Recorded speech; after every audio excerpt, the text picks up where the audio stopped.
8th April first shift. Okay, so let's start with the problem.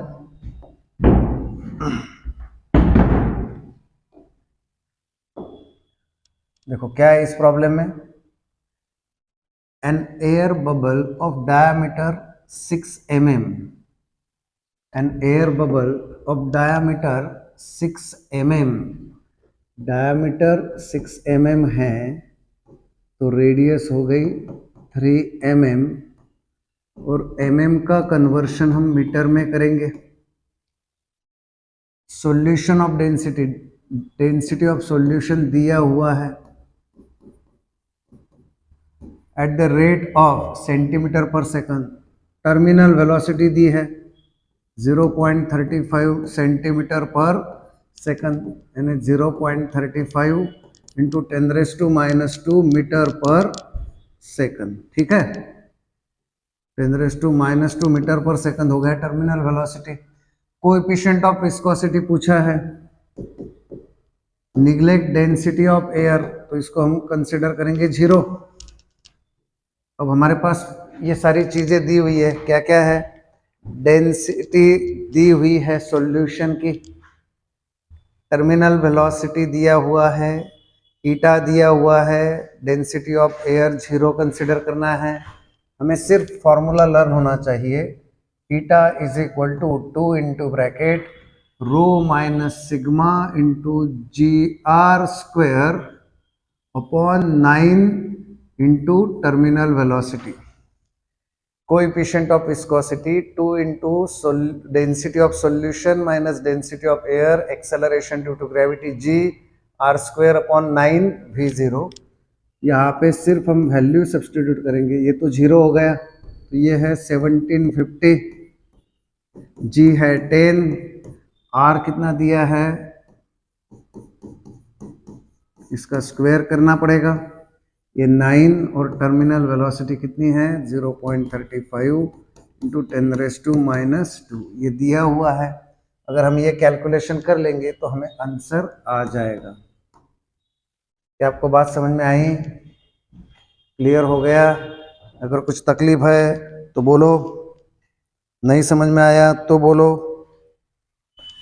इसका answer क्या आएगा देख लो,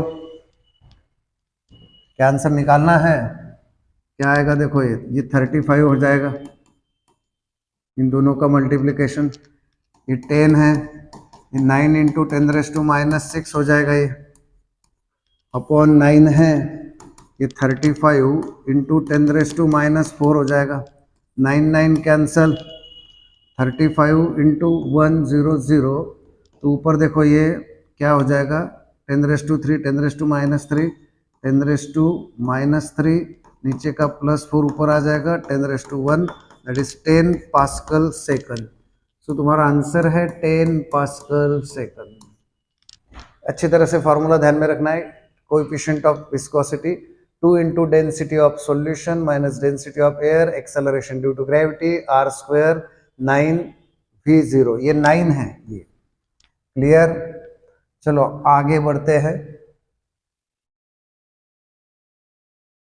अगला प्रॉब्लम क्या है देखो, a current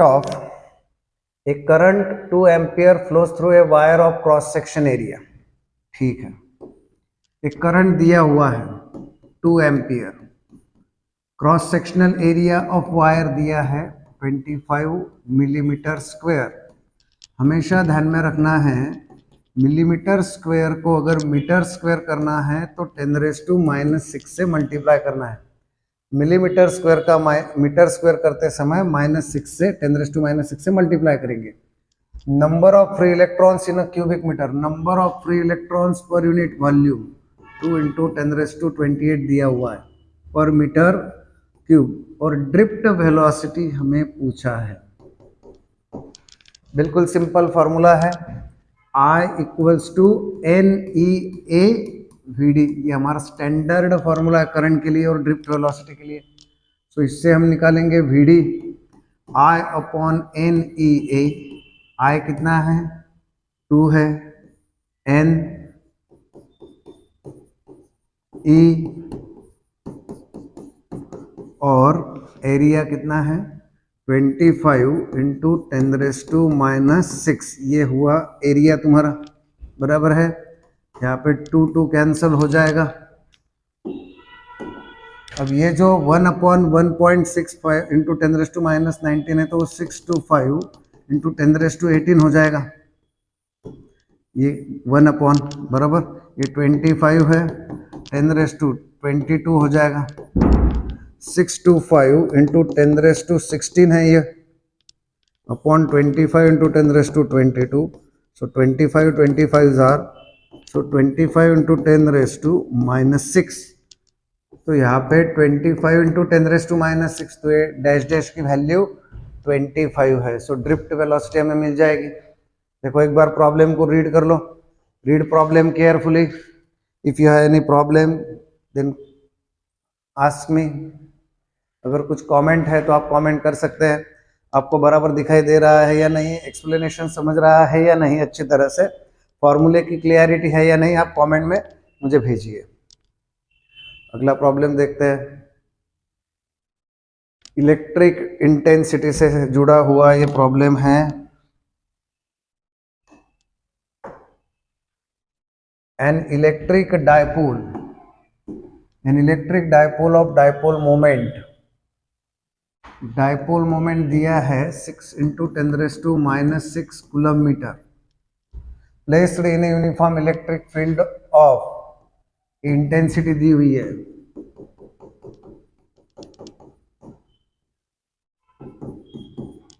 in such a way that dipole moment is along the electric field. शुरुआत में थीटा डाइपोल मोमेंट का इलेक्ट्रिक फील्ड के डायरेक्शन में है, तो angle 0। Work done in rotating by 180 degree, 180 degree से रोटेट करना है। तो वर्क डन हमें पूछा है, वर्क डन इन रोटेटिंग, तो वर्क डन जो है ये जूल में आना चाहिए, या आपकी यूनिट एक्चुअली जूल होना चाहिए, ठीक है। देखते हैं, तो वर्क डन का फॉर्मूला क्या है, यूएफ माइनस यूआई, बराबर है क्या। देखो एक बार जरा अच्छी तरह से चेक करो वर्क डन का फॉर्मूला, एक बार अच्छी तरह से ध्यान दो। क्या है formula, you final minus you initial, और एनर्जी क्या होती है, माइनस पीई कॉस थीटा होती है। क्या आपको मालूम है, minus PE cos theta, minus PE cos theta होता है। देखो ध्यान दो, यूएफ यानी माइनस एंगल दिया हुआ है तुम्हारा 180 डिग्री, और वर्क पूछा है, तो वर्क का फॉर्मूला क्या है, UF minus UE UI, that is minus PE cos 180 degree minus minus PE cos 0 degree हो जाएगा ये। So minus PE into -1, minus minus plus PE, so ये ट्वाइस पीई हो जाएगा। और हमारे पास पी दिया हुआ है 6 इंटू 10⁻⁻6 कूलम, ई दिया हुआ है 1.5 into 10⁻3, so this multiplication comes to be 18 into 10⁻3 joule, so it will be 18 milli joule. Clear. आगे 24 नंबर का प्रॉब्लम देखते हैं। ये भी एकदम अच्छा प्रॉब्लम है। इस प्रॉब्लम में क्या कहा गया है, देखो ध्यान दो। इस प्रॉब्लम में थ्योरी ऐसी है कि ये मिरर ए है और एक मिरर बी है, मिरर ए और मिरर बी, और ऑब्जेक्ट ए और बी के बीच में रखा हुआ है। ऑब्जेक्ट जो है वो ए और बी के बीच में है, ए से 2 सेंटीमीटर है और बी से 8 सेंटीमीटर है। अब इस ऑब्जेक्ट की इमेज बी में 8 सेंटीमीटर पे आएगी, बराबर है। ये हो गई image of object in B. अब इस ऑब्जेक्ट की इमेज ए में 2 सेंटीमीटर पे आएगी, ये हो गई पहली इमेज ए के लिए। अब ए के लिए दूसरी इमेज का बहुत इंपॉर्टेंस है। ए के लिए जो पहली इमेज है वो 2 सेंटीमीटर पे आएगी, पर अब ए के लिए दूसरी इमेज जो है उसके लिए हमें लॉजिकल सेंस ये यूज करना है कि जो बी के लिए पहली इमेज है, जो बी के लिए पहली इमेज है, it will act as a object for A. First image of B will act as a object for A. तो इसका मतलब अब ऑब्जेक्ट जो है ए से कितने सेंटीमीटर पे है, 18 सेंटीमीटर पे, 8 और 2 18 सेंटीमीटर पे है। तो इस ऑब्जेक्ट की इमेज यहाँ पे 18 सेंटीमीटर पे आएगी। ये सेकंड इमेज हो गई, हमें यही क्वेश्चन है।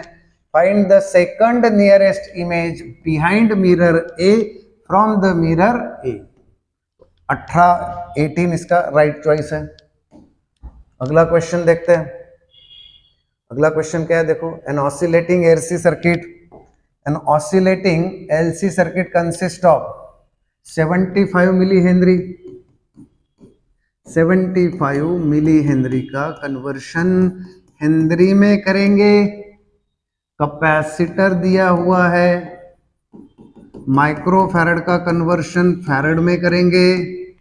और यहाँ पे करेक्शन करना, मैक्सिमम चार्ज होना चाहिए। जो चार्ज दिया हुआ है वो 2.7 माइक्रोकूलम है। सारी चीजें दी है, मैक्सिमम करंट पूछा है। अब ऑसिलेटिंग है, ऑसिलेटिंग एलसी में क्या होता है, मैग्नेटिक एनर्जी जो होती है वो इलेक्ट्रोस्टैटिक एनर्जी इलेक्ट्रिकल एनर्जी में कन्वर्ट हो जाती है। मैग्नेटिक एनर्जी होती है 1/2 Li², और इलेक्ट्रिकल एनर्जी होती है 1/2 Q²/C, Q²/2C। यहाँ पे हमें L पता है, Q पता है, C पता है, तो हमें ये जो I है, I इसकी वैल्यू मिल जाएगी, I max। क्लियर हो गया? ठीक है, तो ये सेशन हमारा अच्छी तरह से हो गया। मैं आपको हर रोज 5 से 10 PYQ दे रहा हूँ, आप अच्छी तरह से जेईई मेंस के PYQ कीजिए। खास इंपॉर्टेंट एक इंस्ट्रक्शन दे रहा हूँ, चाहे आप नीट के लिए प्रिपरेशन कर रहे हो, चाहे जेईई मेंस की प्रिपरेशन कर रहे हो, चाहे MHT CET या किसी भी state engineering medical engineering entrance की प्रिपरेशन कर रहे हो, आपके लिए नीट PYQ और जेईई PYQ सॉल्व करना अनिवार्य है। अगर आप इसको सॉल्व करते तो इसका मतलब आप नेशनल लेवल में आए हुए क्वेश्चन की प्रिपरेशन कर रहे हैं, और अगर नेशनल लेवल में आए हुए क्वेश्चंस की आप प्रिपरेशन करेंगे तो आपको एक अच्छा अनुभव, अच्छा प्रैक्टिस आपको मिलेगा, अच्छे कंसेप्चुअल क्लैरिटी आपको मिलेगी। और आप जब रिवीजन करेंगे तो आपको आइडिया आएगी कि किस पॉइंट को किस तरह से लेना है, कौन से पॉइंट पर फोर्स लगाना है, कौन से पॉइंट को ज्यादा अच्छी तरह से करना है, कौन से फॉर्मूले आपको किस तरह से बनाने हैं, आपको इसका आइडिया पूरी तरह से आएगा। इसलिए PYQ is must if you want to succeed at JEE, NEET or any state entrance examination. You must go through PYQ at least 3 or 4 times throughout the session.